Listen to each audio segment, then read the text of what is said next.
ಸಾಹಿತ್ಯ ಅಕಾಡೆಮಿ ಪ್ರಶಸ್ತಿಗೆ ಭಾಜನರಾದ ಜಾನಪದ ತಜ್ಞ ಡಾಕ್ಟರ್ ಚಂದ್ರು ಕಾಳೇನಹಳ್ಳಿ ಅವರನ್ನು ಕೆಂಪೇಗೌಡ ವೇದಿಕೆಯ ಸಂಸ್ಥಾಪಕ ಅಧ್ಯಕ್ಷ ಹಾಗೂ ಕನ್ನಡ ಸಾಹಿತ್ಯ ಪರಿಷತ್ತಿನ ಜಿಲ್ಲಾಧ್ಯಕ್ಷ ಸ್ಥಾನದ ಪ್ರಬಲ ಆಕಾಂಕ್ಷಿ ಆನಂದ್ ಕಾಳೇನಹಳ್ಳಿ ಸನ್ಮಾನಿಸಿ ಗೌರವಿಸಿದ್ದಾರೆ. ಈ ವೇಳೆ ಉಮೇಶ್, ಜಯರಾಮ್, ದಿಲೀಪ್ ಕುಮಾರ್ ಸೇರಿದಂತೆ ಇತರರು ಉಪಸ್ಥಿತರಿದ್ದರು.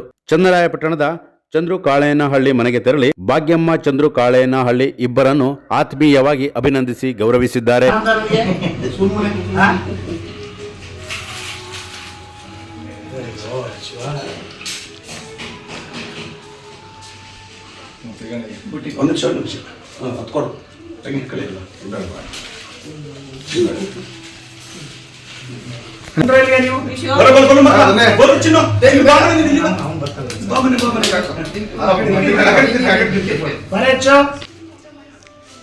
ಶ್ರೀ ಗುರುದೇವ್, ಈ ದಿವಸ ನಮ್ಮ ಜಿಲ್ಲೆಯ ಅದರಲ್ಲಿ ನಮ್ಮ ಕರ್ನಾಟಕದ ಅಂತಲೇ ಹೇಳ್ಬೋದು, ವರಪುತ್ರ ನಮ್ಮ ಡಿ ಕಾಳೇನಹಳ್ಳಿಯ ವರಪುತ್ರ ಚಂದ್ರು ಕಾಳೇನಹಳ್ಳಿ ಅವರಿಗೆ ಗಂಧವತಿ ಅಂತ ಒಂದು ಕೃತಿಗೆ ಸಾಹಿತ್ಯ ಅಕಾಡೆಮಿ ಪ್ರಶಸ್ತಿ ಬಂದಿದೆ. ನಮ್ಗೆಲ್ಲರಿಗೂ ಬಹಳ ಎಷ್ಟು ಖುಷಿಯಾಗಿದೆ ಅಂದರೆ ಹಾಲು ಅನ್ನ ಉಂಡಷ್ಟು ಸಂತೋಷವಾಗಿದೆ.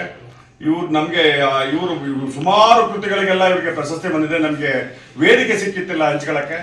ನಮ್ಮ ನಾಡಪ್ರಭು ಕೆಂಪೇಗೌಡ ವೇದಿಕೆಯಿಂದ ನಮಗೆ ಹೃದಯ ತುಂಬಿ ನಮ್ಮ ಚಂದ್ರು ಕಾಳೇನಹಳ್ಳಿ ಅವರಿಗೆ ಇನ್ನು ಹೆಚ್ಚಿನ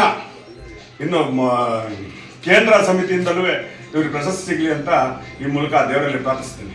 ಈ ಮಾಧ್ಯಮ ಮುಖಾಂತರ ಹೇಳೋದೊಂದೇ, ಇವರು ಪಟ್ಟಂತ ಶ್ರಮಕ್ಕೆ ತಕ್ಕ ಪ್ರತಿಫಲ ಸಿಗಬೇಕು ಅಂದರೆ ಇವ್ರನ್ನ ನಾಟಕ ಸಾಹಿತ್ಯ ಅಕಾಡೆಮಿಗೆ ಅಧ್ಯಕ್ಷರಾಗಿ ಈ ಘನ ಸರ್ಕಾರ ನೇಮಿಸಬೇಕು ಅಂತ ಈ ಮೂಲಕ ನಾನು ಕೇಳ್ಕೊತೀನಿ. ಈ ಪ್ರಶಸ್ತಿ ಕೊಡುವಾಗ ನನಗೆ ಒಂದು ಒಂದು ಒಂದು ತಿಂಗಳು ಸಮಯ ಅಂತ ಮಾಡಿದೆ ನನ್ನ ಒಪ್ಸೋಕ್ಕೆ ಅಧ್ಯಕ್ಷರು. ನಾನು ಒಪ್ಪಲೇಬೇಕು ಅಂತ ನಾನು ಗಂಗೆಗೋರಿ ನಾಟಕ ನೋಡಿದ್ರು ಬೇರೆ ಕಡೆ ಸಿಲ್ಸಿಲೆ. ನನ್ನ ಹಾಡಿನಿಂದ ಇನ್ಸ್ಪೈರ್ ಆಗಿರೋ ಮಂಜು, ಆ ಹಾಡಿನಿಂದ ಇನ್ಸ್ಪೈರ್ ಆಗಿ ಈ ಪ್ರಶಸ್ತಿ ಕೊಡಬೇಕು ಅಂತ ತುಂಬ ಟ್ರೈ ಮಾಡಿದ್ರು. ಒಂದು ತಿಂಗಳಾಯ್ತು ಒಪ್ಸ್ಬೇಕಾರೆ. ಕೊನೆಗೆ ನಮ್ಮ ಮನೆಯವ್ರು ಇದೆ, ನಮ್ಮ ಮನೆಯವ್ರೆ ಪ್ರತಿಯೊಂದಕ್ಕೂ ಇವರೇ. ನಾನು ಯಾವ್ದು ರಿಜೆಕ್ಟ್ ಮಾಡಿದ್ರು ಬೇಡ ಅಂತ ಅಂತೀನಿ. ಅದು ತಜ್ಞ ಪ್ರಶಸ್ತಿ ಇದು ತಗೊಂಡಾಗ ತಗೋಬೇಡ ರಿಜೆಕ್ಟ್ ಮಾಡುವಂತ ನನಗೆ ಹೇಳಿದ್ದು.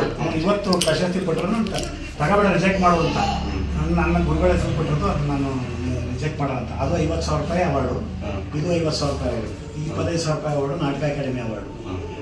ನನಗೆ ಬೆಂಗಳೂರಿಗೆ ಹೋಯ್ತಂದ್ರೆ ಸಂಸ್ಕೃತಿ ಇಲಾಖೆಯಲ್ಲಿ ಇನ್ಯಾವ ಅವಾರ್ಡ್ ಬರ್ಬೇಕಪ್ಪ ನಿಂಗೆ ಇಲ್ಲಿ ಈ ಸಲ ಕನ್ನಡ ರಾಜ್ಯೋತ್ಸವ ಸ್ವಾಮೀಜಿ ನಾನು ಬೇಡ ಅಂತ ಅಂದ್ರೆ ಕರ್ಕೊಂಡು ಹೋಗ್ಬಿಟ್ಟು ಜಿಲ್ಲಾ ರಾಜ್ಯೋತ್ಸವ. ಅಯ್ಯೋ ಇನ್ನೂ ಕೊಟ್ಟಿಲ್ವಾ ನಿಮ್ಗೆ ಅಂತ ಕರ್ಕೊಂಡು ಹೋಗಿ ಆಯ್ತಾ. ನಂದು ನಾಟಕ ಇದು ರಾಜ್ಯೋತ್ಸವ ಪ್ರಶಸ್ತಿ ರಾತ್ರಿ ಅನೌನ್ಸ್ ಆಗಿದೆ, ಫೋಟೋ ಬಂದಿದೆ, ಎಲ್ಲ ಬಂದಿದೆ, ಎಲ್ಲರೂ ವಿಶ್ ಮಾಡ್ತಾರೆ.